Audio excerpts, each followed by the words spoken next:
Well, following my successful trip down to and around Cornwall, I'm heading to the extreme opposite end of the UK, Scotland.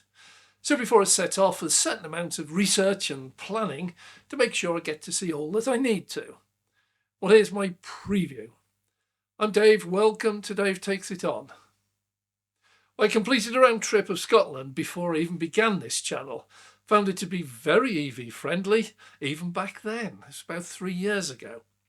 I am a Tesla driver, so obviously use mainly the Tesla superchargers. Tesla have not let us down. The only glitch I had was at Edinburgh Airport, where Tesla at the time had a grand total of 2 V2 chargers. Yeah, just 2. And I had to queue for about 10 minutes. Well, I'm very glad to say that shortly afterwards, Tesla opened their new supercharger at Newbridge, complete with 16 V3 chargers. Now, don't get the idea this is a Tesla promotional video. It isn't, but I do know that almost 1/4 of all EVs in the UK are Teslas, and all non-Tesla owners can use their open to all superchargers. Tesla has a total of 6 in Scotland. They all have a high number of charger bays. They're reliable and the prices are cheap, around about the 50p range, without any memberships. So they are worth looking at, whatever you drive. Well, navigating by Tesla superchargers alone is an easy task. They have chargers everywhere, right up to Inverness, and they've even got one under construction right now, up almost to John O'Groats. But no, don't ask, I'm not in the slightest bit tempted to do the John O'Groats to Land's End run. That's been done to death by others. Usually just choosing the dearest chargers or the broken ones that they can find for dramatic impact. What a waste of my time and money. It'll take me nearly half a day to get to either John O'Groats or Land's End, then the best part of a full day to get to the other. I'll then need an overnight stay somewhere, then I need another half day to get home. I've got much better things to do. That's not for me. Well, a quick look established that with a Tesla using Tesla superchargers, the journey can be completed at an average charging cost of 39 pence per kilowatt hour, as all superchargers right across Scotland. Since my Model S does about 3 miles per kilowatt hour, the journey would cost me about 13 pence a mile, and that's directly comparable to an ICE car doing 50 miles to the gallon.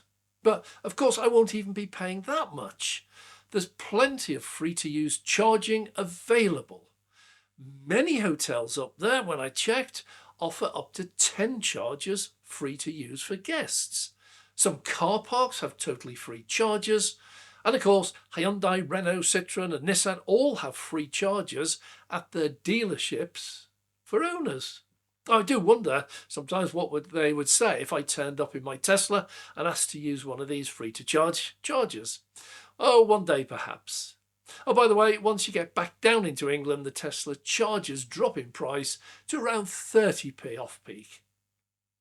We're getting away from Tesla now. The scene is really quite promising from my distant perspective. Prices are roughly the same as England for rapid and ultra-rapid chargers, with the big boy networks, GridServe, Ionity, Fastned, Osprey, BP, Instavolt, they're all up there. And then add in some new names, 4.EV, ChargePoint Scotland, Fuse, FWSE, and a really big showing up there from MFG. They seem to be expanding nicely. It means that if you only look at the rapid and ultra-rapid chargers of at least, let's say, 100 kilowatts power, you have a massive 350 chargers and more at your disposal. I've not yet counted the 50 kilowatt chargers. There's thousands of those up in Scotland. Numbers are huge. Well, Cornwall, by comparison, population of 500,000, had less than 30 rapid and ultra-rapid chargers, meaning a density of 1 ultra-rapid charger per 16,700 residents, while Scotland, with a population of 5.5 million, 11 times as many, has an almost identical density of 15,700. But in both areas, the installations are absolutely piling in at the moment. It's not easy to count the individual rapid 50 kilowatt chargers being dotted in here, there and everywhere. So just looking at ultra-rapid 100 kilowatt and above, and only installations with more than 6 individual chargers or bays, Cornwall has more than 70 being added this year, a simply huge increase, while Scotland has more than 550, with planning permission approved and construction already underway. Well, that's Scotland pulling away into the lead in sheer numbers. But it's interesting to note that all the major networks are busy installing, and several new ones have appeared. New to me anyway. With Cornwall, the new installations are at a rate of 1 per 7,000 population, while Scotland is lagging with a new rate of 1 in 15,000 population. Still, both are showing great promise and large numbers of chargers are going in. Well, up here, Sainsbury makes an appearance with their charge network of Kenn power units. And all of the ones that I have seen to date have both CCS2 and CHAdeMO on all chargers.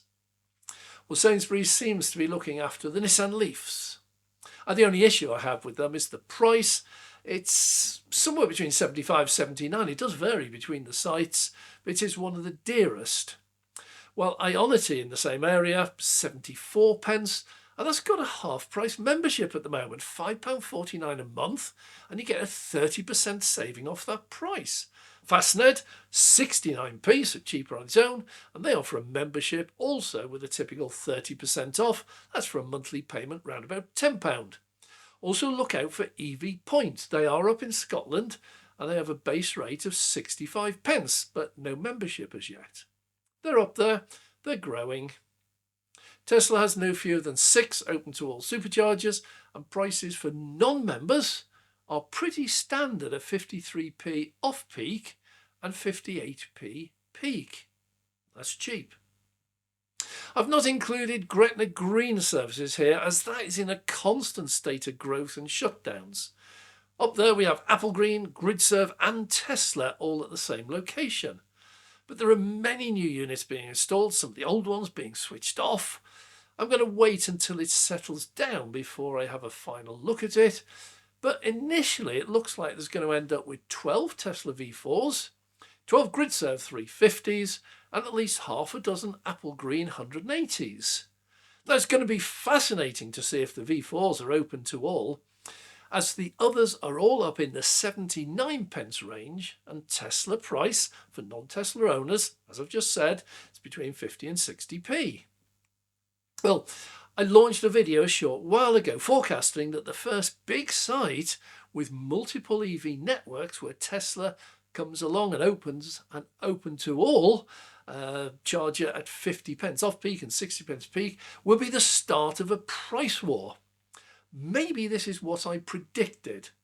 I will visit here very soon, but I suspect they'll not yet be commissioned and open, and I won't get my answer just yet. But soon, I hope. My initial research shows a high price for fast chargers. Yes, there are some cheaper, but for me, I can get cheaper ultra-rapid supercharging than fast charging overnight. For non-Tesla owners who are used to paying 70 to 80p per kilowatt hour, you can have a lot more luck in saving money with the fast chargers. My initial scan reveals the fast chargers are readily available in the 30 to 45p range, and there are more free-to-use chargers proportionally than back down in England. Very encouraging.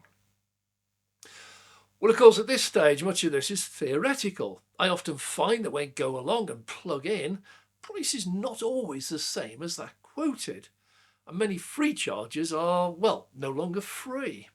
ZapMap and WhatsApp just haven't caught up with the changes yet. Also, I'm registered with ChargePoint Scotland and get regular messages, most of them stating that some of their members have increased prices. It seems it's not a charging network, it's more of a group all trading under the same banner, but with members free to do what they choose within that. Well, just let me get my retaliation in before you attack me. Yeah, I know there aren't enough, particularly where you live. I have that issue down here. And yes, sometimes there are queues. We get them here too. But one only has to look at the overall picture. Tell me, have you ever queued up at a till in a supermarket? Or queued to order your Happy Meal at McDonald's? Or to get a book of stamps at your post office? Or even to get your hair cut? Face facts, we queue everywhere from time to time, and there's nothing we can do about it. EV charging is no different. Pick the wrong time and you will queue, but as a general rule, queues are not that long. Well, the biggest shock to the system when I got up there last time is just the sheer size of Scotland. Many people do not know that once you hit the Scottish border, if you're heading north, you have about as far to travel to reach the tip of Scotland as you have back to central London. It's massive. And it's wide as well. Width means Scotland is almost square. And just 5.5 million people live there. And for some, the nearest civilization must be miles away. Well, the population density is 1/4 that of England, so it's likely that many do live out in the wilds. Well, even the major cities here have nowhere near the population compared to London and Manchester densities. So, here's the news. My trip up north is likely to be in the next 2 weeks, and yes, I hope to arrange a Meet the Viewers session while I'm up there. Once plans are finalised, I will publish at least one location with a time and a date when I will be there filming. So, if anyone is mad enough to want to meet up, that's your chance. Let me know in the comments or via email what sort of reception I'm likely to get. Well, if anyone has any special requests, please let me know again in the comments or via email.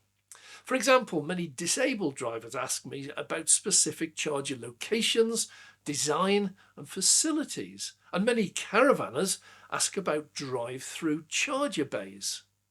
Well, get your requests in now. I'll do what I can in the time I have available. And also, if you have a specific location I should visit, just let me know and the reason why. I do have limited time, but I will always try my best. Well, thanks very much for watching this video. If you have enjoyed it, please click the like button. And if you would, please subscribe. It makes such a difference to us as a new channel. If you click the bell icon, the notification, you'll be notified the next time we launch a video. And a massive, massive, massive thank you, last but not least, to our Patreon members. This side of the business is growing dramatically. We've had our most successful month ever, and thank you so much for your support for the channel. I'm Dave.